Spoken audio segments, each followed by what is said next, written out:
Hello all. It's a pretty good day. Went to the machine shop and picked up the first part of the 3 parts I sent over there. If you remember from other other videos, a transition adapter for the small round ports to the larger headers. That's the gasket outline that I drawn on the exhaust ports that we can kind of see a hint of right there, and see he's too close to the edges relative to the ports, and then I will finish cleaning these up. I do anticipate my kit, my rebuild kit, to be coming in too for the cylinder heads that I ordered up, guides, valves, everything for that process. I expect the adapter plate to be done this week, and today I stopped over to say hi, and they finished the transmission adapter plate, but they finished the hub adapter for the crankshaft hub. So again, just a quick reminder, the inside of this registers on the crank hub, which is the OD, so that registers there. The OD of this smaller diameter registers on the flex plate, and the ID registers on the torque converter. So that's what we got going for us, and we will hopefully get a chance tonight to remove all this, and then my nut spacer arrangement underneath there, get everything concentric, run that starter, take a look at things, and get kind of excited about the whole works. So there you have it. More later.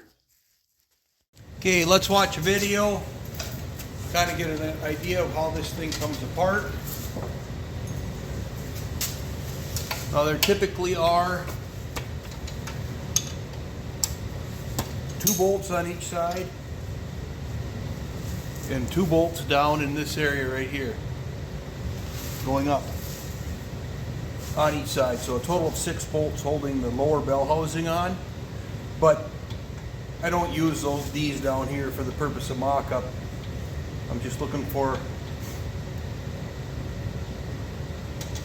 attaching the starter at this point, and I have had them all bolted up for determining flatness and registration and all that, but at this point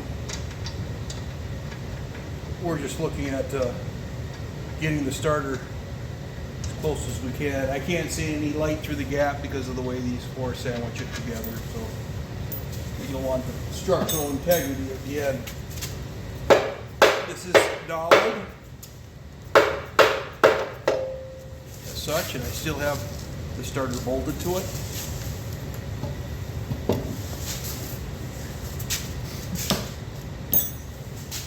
Now with the lower pan off, because you don't have any access on these, I should show that. This is the front side of the Hemi bell housing with the starter. This is the back side, so he closes out right around the rear main, closes out right here, and closes off the entire front side of the engine block. Jesus. He's not light either.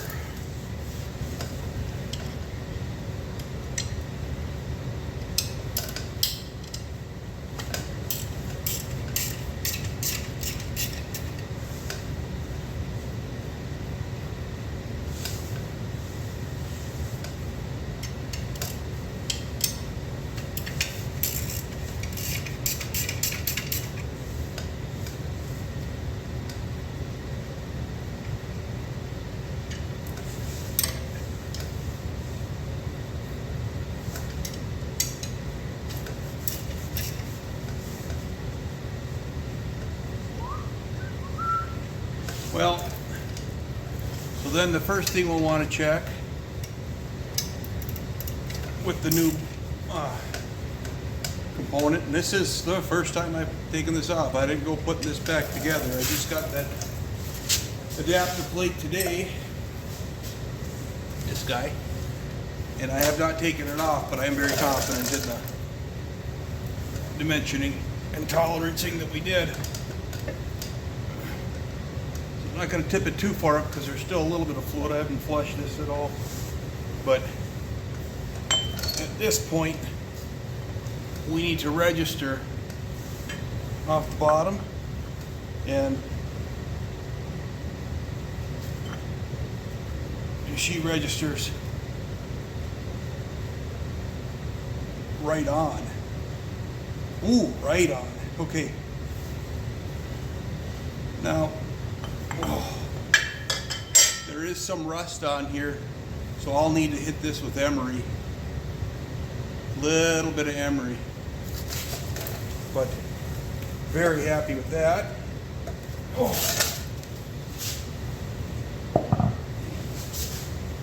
And then flex plate, and in this case you can see that I introduced some space down here, and that's just basically with they were 7/16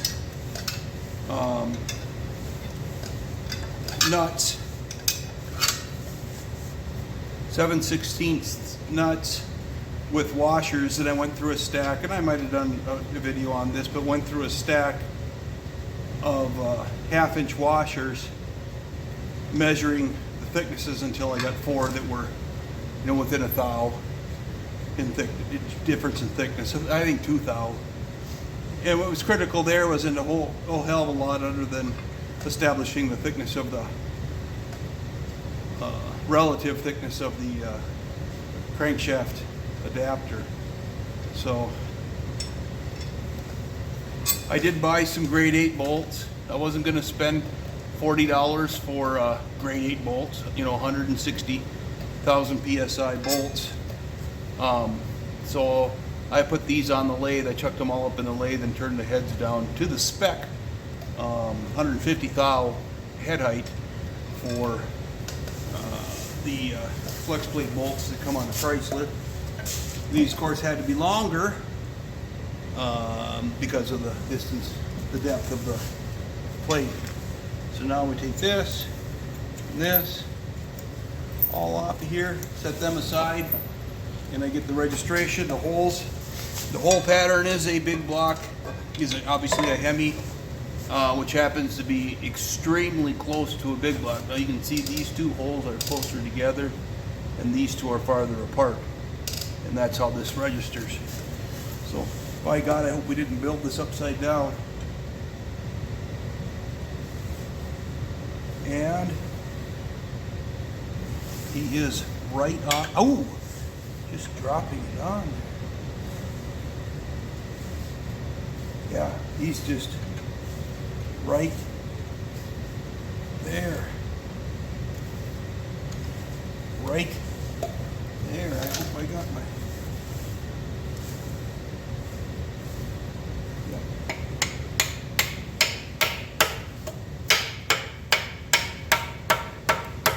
Very, very, very, very happy with that.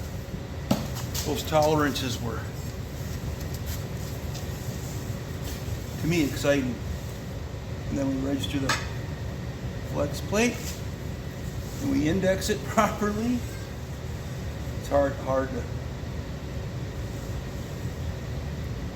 There it is.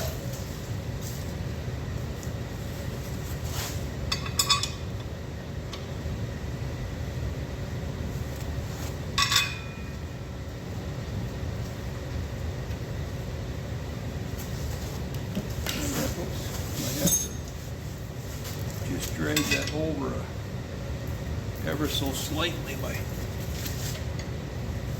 I've got the thread started.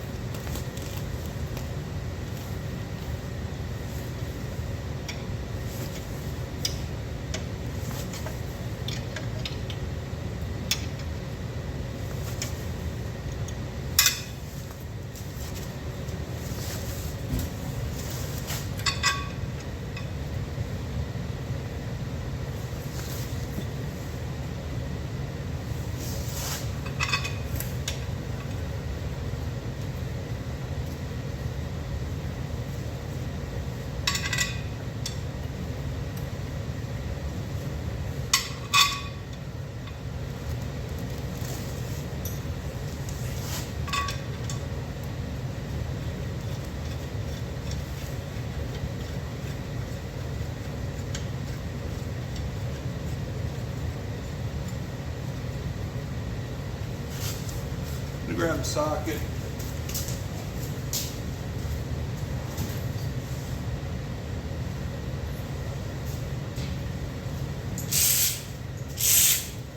Hopefully I got some battery in this thing.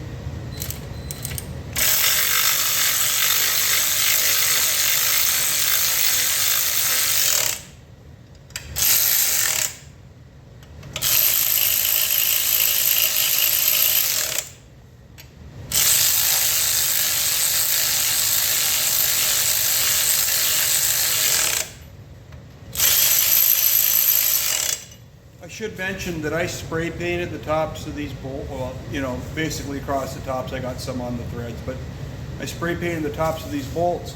And what's significant about that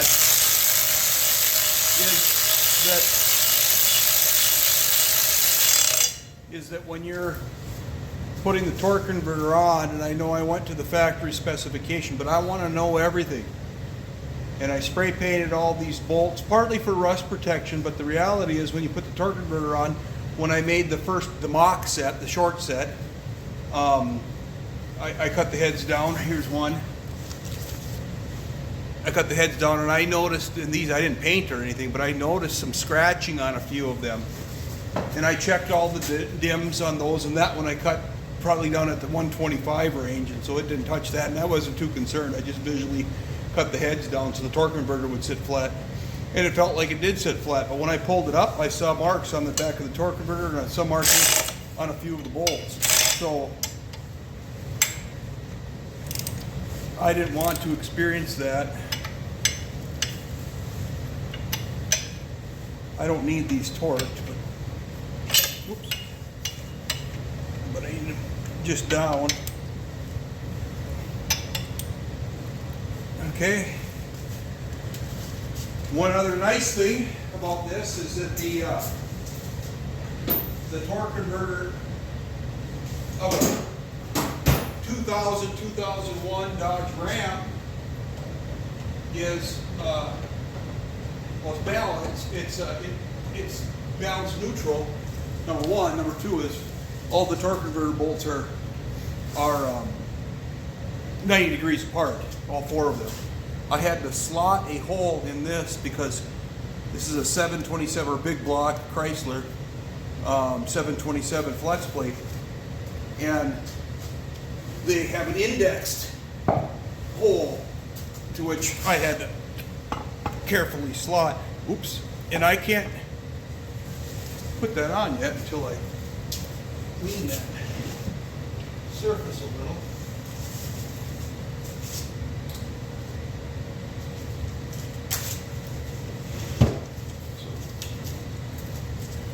I mean, I don't want to gall up the aluminum, I guess, so we're going to tip him up just a little bit.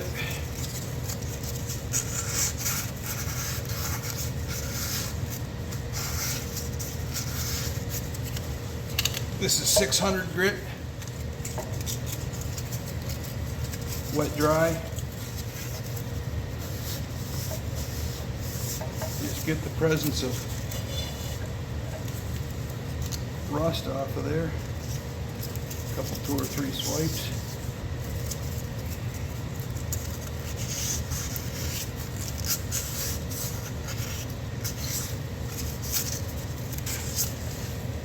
Okay, that looks good.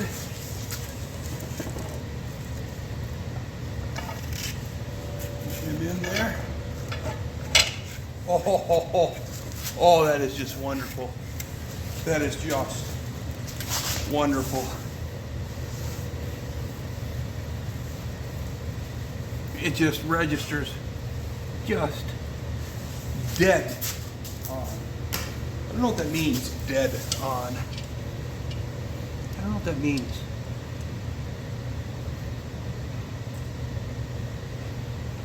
But right on. And then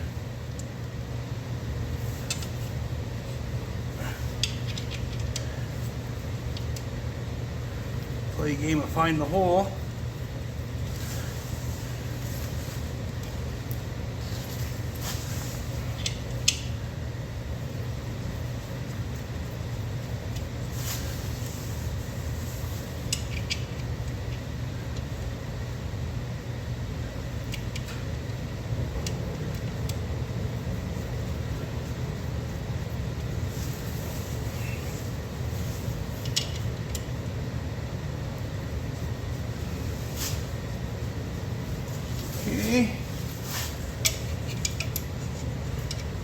Cinch her down.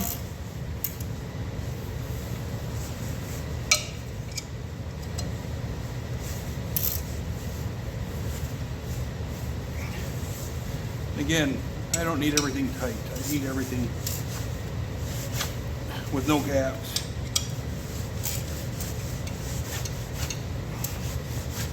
Okay.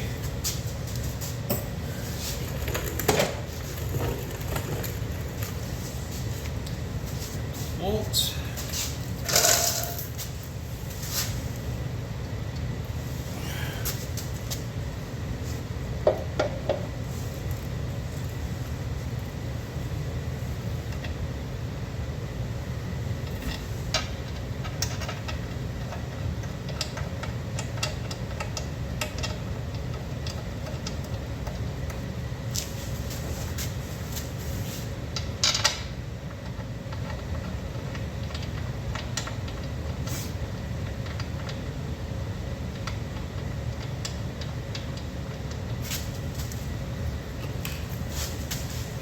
Love.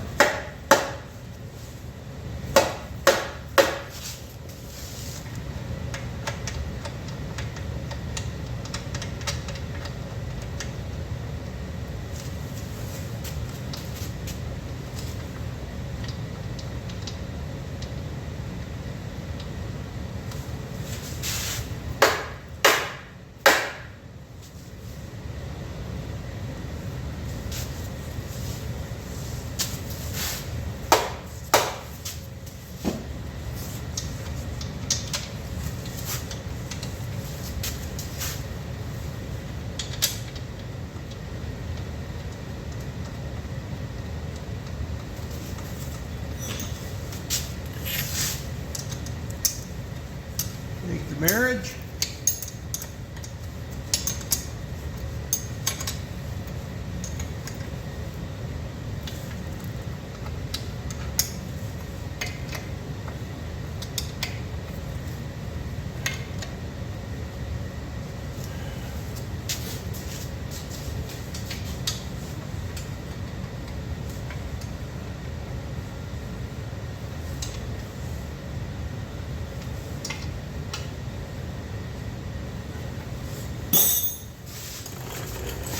Give you a shot of the back side because my tripod is all the way up and I don't have it sitting on anything. So at least you can see the crankshaft.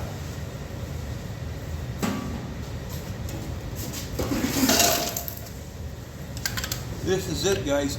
You are seeing it unedited.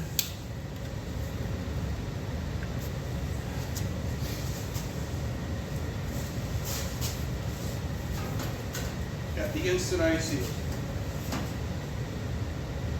You can see there's no scratches, no scars, no evidence of installation on that guy. Crank adapter. Okay, we're going to just go with modest 35 amps. We don't have much compression because you can see my hand in there. Here, there you go. So she'll just spin over. I got the top and bottom. These mains don't have any bearings in them, but I got the top and bottom with bearings in them. Here we go.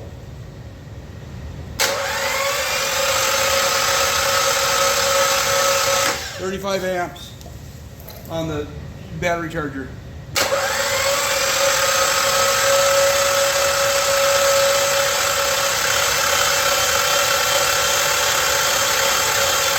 That's what a crankshaft looks like when you're turning the starter motor on. Pretty excited, very happy, and looking forward to continuing the build. Next on the list is the adapter plate. I'm going to lift this up. Is the adapter plate. That drawing is in to the machine shop. That'll get machined. Then the transmission. Of course, the flanges for the headers. So I can continue that process. But the heads will be going to the machine shop for 5-angle valve job and all the other crazy new guides, new everything. This will be brand new engine. Ordering pistons through Ross,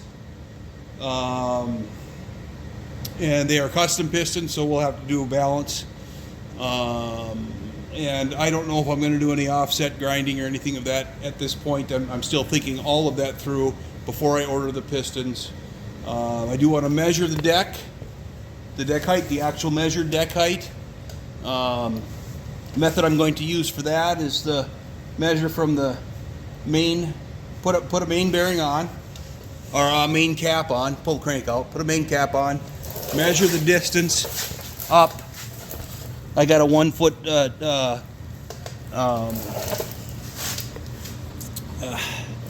caliper, vernier caliper, and I'll measure down the throat to the top of the main up here to the deck. Okay? I'm going to do that on every main to every cylinder. Okay? I'll do a front to back, or a back in this case to back edge, but essentially I want to look at the variation between this side and the one on the bottom. Both sides. And I'll document those, and that'll give me my DIMs for surfacing the block and squaring everything up. But I will also have my piston pin height, compression height, and any other variables for establishing the appropriate pin height and compression ratio. Once the heads are back, I will CC the heads. And I will provide the CC, the head gasket thickness, the pin height, and obviously the bore, the basics for the other basics for the pistons, to have the physical static compression ratio that I am working to achieve, to the specifics. So if I want 9.9 to 1, I'll have 9.9 to 1. Okay, so that's where we're at today. That's what's happened so far.